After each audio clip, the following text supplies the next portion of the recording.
Hello guys, good afternoon. It's Saturday afternoon. Um, June 27. So andito na ako sa aking garden dahil mag-ano na ako. Mangunguha uli ng strawberry.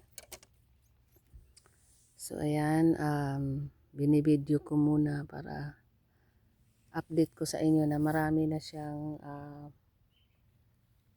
siyang haharbisin. So ayan guys. So may second day for harvesting my strawberry dito sa likod. So it's second day na ngayon at marami na siyang bunga dahil by next year lahat na to tataniman ko ng strawberry.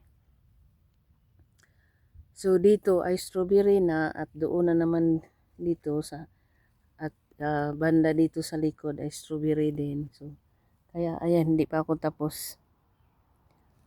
So ayan yung aking strawberry garden at ako mag strawberry picking na ngayon sa sarili kong tanim. So ayan guys, at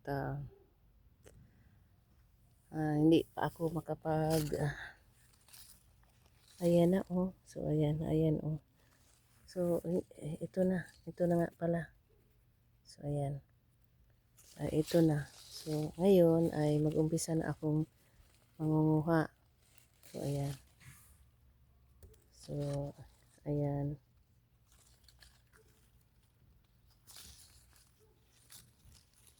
So ito kasi na strawberry na to ay ano siya,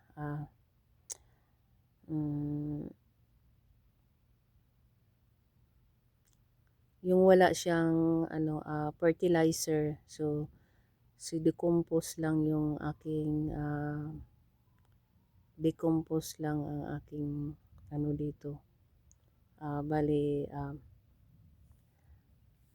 ginagawang pataba. So ayan. Kaya yung mga dahon niya ay malalaki at malulusog dahil hindi naman ako gamit ng yung yung pataba na ay yung hindi maganda sa ating katawan dahil unang-una hindi tama na yung kinakain natin ay more on chemicals. So lagi tayong maingat. So wala akong ginagamit na fertilizer sa aking strawberry. So mamaya guys, mag-video ako uli kapag meron ako maraming kuha.